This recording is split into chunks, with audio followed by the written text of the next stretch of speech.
Bonsoir à tous et bienvenue sur Games & Talk. Ce soir, on se retrouve pour la deuxième crème liftée de Roland-Garros. Au programme, Coco Gauff qui en a marre de son père. Ensuite, on reviendra sur la victoire éclatante de Diane Parry, porte d'Auteuil, pour sa première à Roland-Garros. Une victoire contre la tenante du titre, Barbora Krejcikova, qui faisait son retour aujourd'hui évidemment, après plus de 3 mois d'absence. Et au final, je vais vous faire la preview du match qui s'annonce palpitant, qui opposera Denis Shapovalov à Holger Rune. J'espère que vous êtes prêts et que tout va bien, vous avez pu passer une bonne journée avec la quinzaine de Roland-Garros. Se lance parfaitement pour vous, jingle.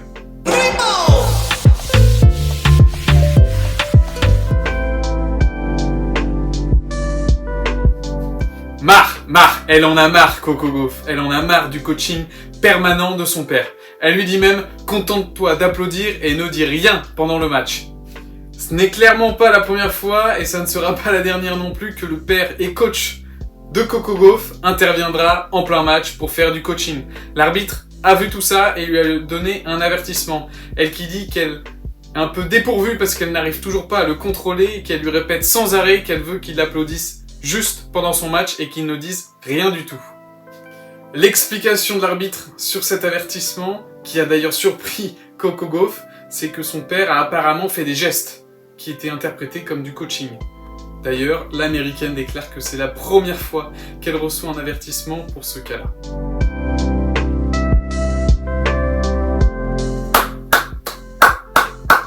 Quel délice! Merci Diane, bravo, somptueux, chez toi, porte d'Auteuil. T'arrives à éliminer la tenante du titre, Barbora Krejcikova, en 3-7 et un peu plus de 2 heures de jeu. Mais quel comeback! Incroyable. Longtemps mené, Diane Parry a su réagir après avoir concédé un set assez rapidement en 32 minutes de jeu, puis un break d'avance contre elle dans ce deuxième set. C'était difficile, mais son comeback a été retentissant. Elle a sorti la panoplie de coups, elle s'est relâchée, son revers à une main a fait des étincelles du fond de court, elle a su épuiser Barbora qui revenait après plus de 3 mois d'absence, mais qui tenait absolument à défendre son titre. Elle ne se sentait pas forcément prête physiquement, mais Roland-Garros reste ce grand chelem qu'elle a remporté l'année passée et qui l'a fait rêver. Diane s'explique sur ce problème de début de match. Elle a peut-être surjoué, beaucoup trop d'émotions, joué sur ce court Philippe Chatriel qui habite de l'autre côté du bois de Boulogne, comme elle l'a dévoilé en conférence de presse. Ce sont les variations en revers qui ont épuisé Barbora Krejcikova. D'ailleurs, je ne sais pas vous, mais ça m'a un petit peu rappelé, sur quelques coups bien évidemment, le revers à une main de Stan Wawrinka, qui jouait lui aussi aujourd'hui et qui a d'ailleurs perdu en 4-7 contre Corentin Moutet. Elle a aussi excellé, s'est bien défendue dans ses filières en coup droit croisé. Elle a réussi à épuiser vraiment Barbora et à chaque fois lui proposer de jouer un coup de plus. Et elle est très souvent partie à la faute ce soir, avec plus de 45 fautes directes. Difficile pour un comeback. Après avoir égalisé à une manche partout, la tricolore s'est rapidement retrouvée menée au score. Dans cette dernière et ultime manche, elle s'est relevée alors que personne ne l'attendait. Barbora avait retrouvé ses aptitudes, bougeait bien, avait vite repris le dessus, mais Diane ne s'est pas laissé faire et a joué le feu. On aurait pu croire de loin que c'était elle, la joueuse expérimentée. Elle a poussé Barbora à faire des échanges de plus en plus longs, jusqu'à la faire craquer à chaque fois. Comme je vous l'ai dit, Barbora comptabilise au total 45 fautes. La tactique a donc été payante puisqu'elle ressort après 2 heures et 8 minutes de jeu avec la victoire 1-6, 6-2, 6-3. Diane, bravo. On arrive au dessert et je vous propose une affiche qui me fait personnellement saliver. Bien sûr, on aura Jo-Wilfried Tsonga pour sa dernière contre Casper Ruud, ou Gilles Simon pour sa dernière à Roland-Garros contre Pablo Carreno Busta. Shapovalov contre Holger Rune vaut le détour. Pour ceux qui ne connaissent pas le 40e mondial et danois Holger Rune, c'est un joueur qui adore la terre battue. D'ailleurs, il vient d'empocher son premier titre en Allemagne à Munich à l'ATP 250, en ayant comme grosse perf la sortie pour l'entrée en lice de l'Allemand Alexander Zverev en 2-7 taille patron. Le Canadien doit vraiment se méfier de cette jeune pépite, il pourra lui poser de nombreux problèmes. Malgré tout, une interrogation subsiste quant à sa forme physique.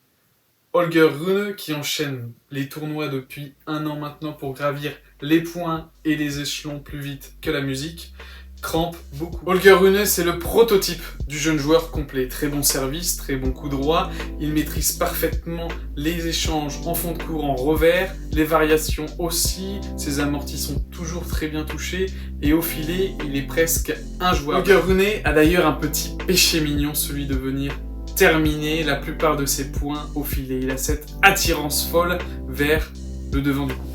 De l'autre côté du filet, on a un Denis Shapovalov qui est capable du meilleur comme du pire, mais qui sait très bien enflammer le public, sauf à Rome. Malheureusement, j'imagine que vous avez les références quand il insulte le public, quand il est foudrage.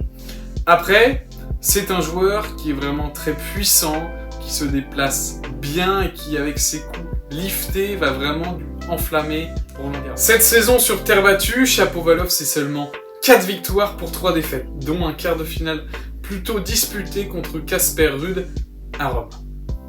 Ce joueur, au service très puissant, a un gros point faible.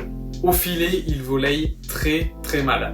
D'ailleurs, Holger a tout intérêt vraiment à l'attirer au filet justement pour aller tenter des passings ou vraiment lui faire jouer ses coups. La majorité ira à côté ou sera mal joué, alors Holger aura le temps de faire un lob ou un super passing. Il y aura plusieurs choses à regarder et importantes sur ce match. D'ailleurs, est-ce qu'Holger aura la capacité d'arriver à prendre les échanges à son compte? Parce que Denis est un très bon joueur de tennis et très puissant qui, lui, va facilement faire la différence. Mais attention, parce que Shapovalov joue près des lignes et prend beaucoup de risques. D'ailleurs, il commet de nombreuses fautes par match. Clairement, je vois ce match partir sur un 5-7, si la forme physique d'Holger tient. Après, je sais que Denis va prendre le match à son compte en début de rencontre, mais qu'il aura forcément un trou d'air, parce que cette rencontre va être âprement disputée et très longue. On s'attend du coup à une très belle rencontre demain, et vraiment à voir si Holger a pu profiter de son expérience acquise depuis plus d'1 an maintenant, où il a enchaîné les tournois, il a enchaîné les succès, même si quelques défaites lui ont fait du bien. À voir demain comment il se comportera sur le court, et si pour ce Roland Garros, ça marchera très bien pour lui. C'était encore un grand plaisir pour moi de faire cette crème liftée, la première à Roland Garros. On se retrouve demain matin pour votre rendez-vous avec Mañana Tennis vers 10h30, 11h. D'ici là, portez-vous bien et je vous dis à demain matin.